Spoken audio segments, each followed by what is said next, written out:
It's week 2 of Higher Energetic Resonance Inspiration series, The Wheel of Midlife.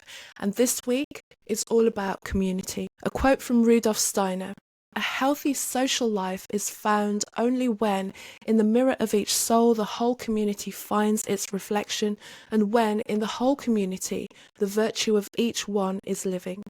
Hello, my name is Carol May Whittick, and I support women to bloom into midlife with creativity and spiritual life coaching. And welcome to week 2 when I'm talking about community. This series is all about the Wheel of Midlife, and as you go through each of the 8 weeks, if you haven't already, I invite you to download the Wheel of Midlife. The idea is that each aspect that we go through as we mark it will reach a point and we will have a wheel, or as perfect a wheel as possible. So last week we looked at health. This week we're looking at community. Community when it comes to midlife. In midlife, we become a little bit more particular about who we are around and what we want to see in our life. When we were younger, it was really important that we had all the friends and we knew as many people as possible. Whereas now we are a little bit more discerning. And now we realise that the people that we may have connected with when we were younger and we were being a different version of ourselves doesn't really align with who we are right now.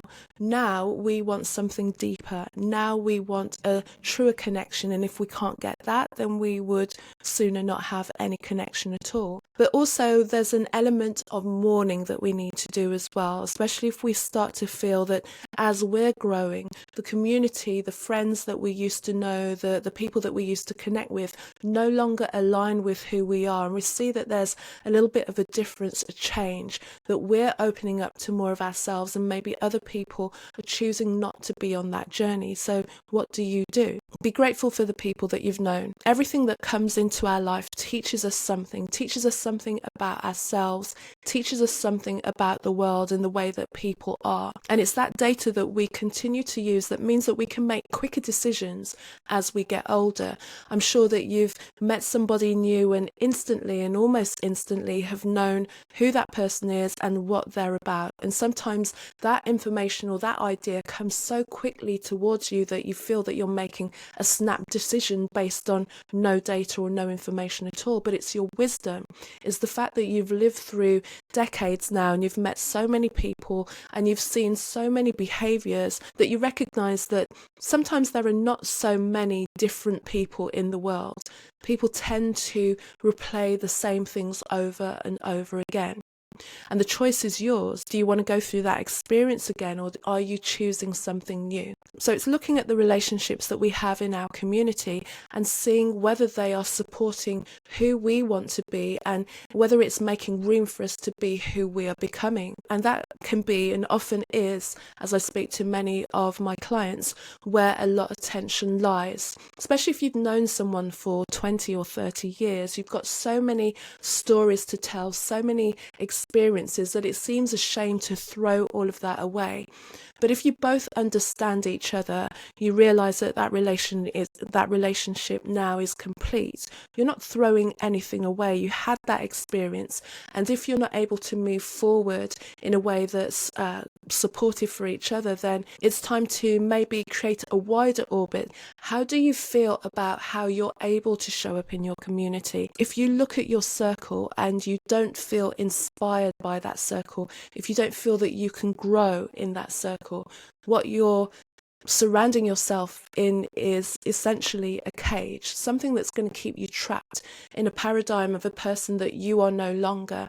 And what do you want to do about that? Also, in this world, we are so polarized by external ideas and ideologies. The political divide runs so deep in this world, and it's very easy to dismiss other people because of the ideologies or the way that they vote or the people that they follow.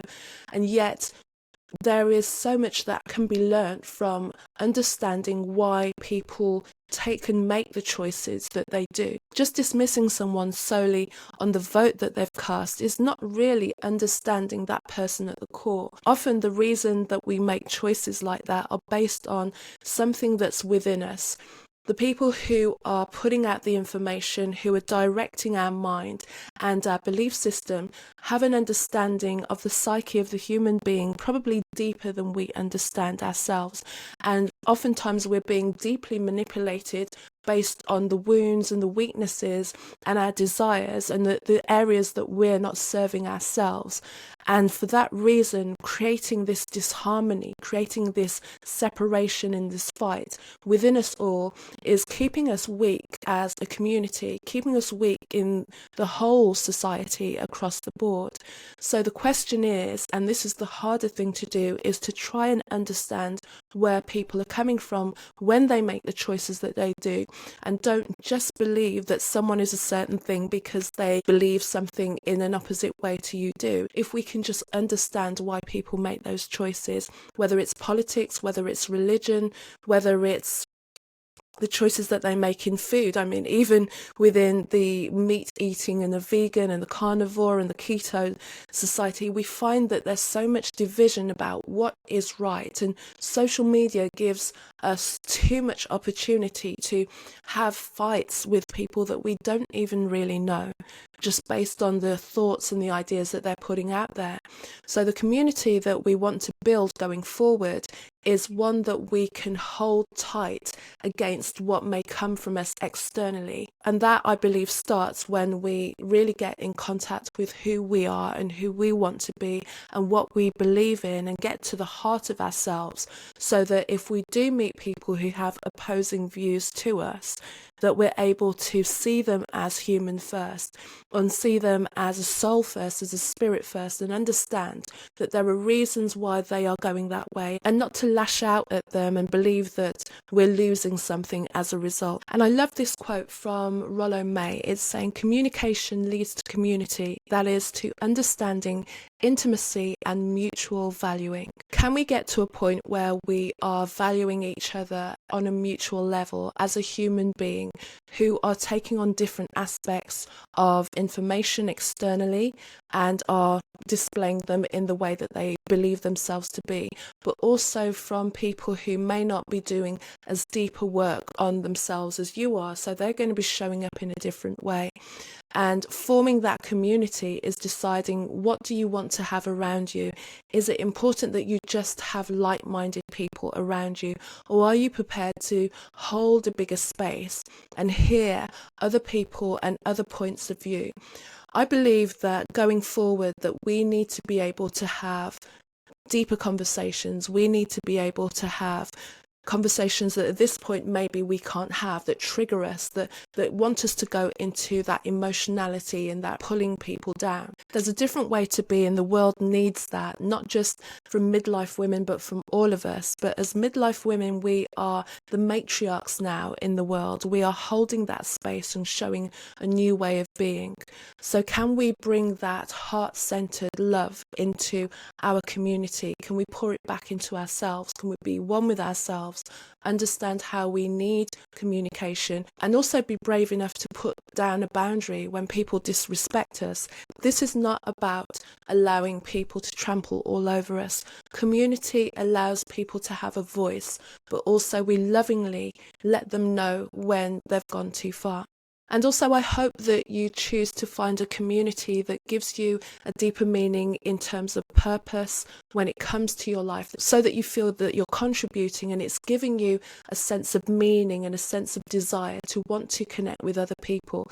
It's all too easy sometimes when we get into this stage to want to really cocoon and pull away from people. But the best thing to do is to find the people that we align with, to create that community, to move forward. And I'm all about creating community as well. So keep listening out for a community that will be connected to higher energetic resonance. So that's something that's coming down the line in a few weeks. If you haven't already, download my midlife meditation.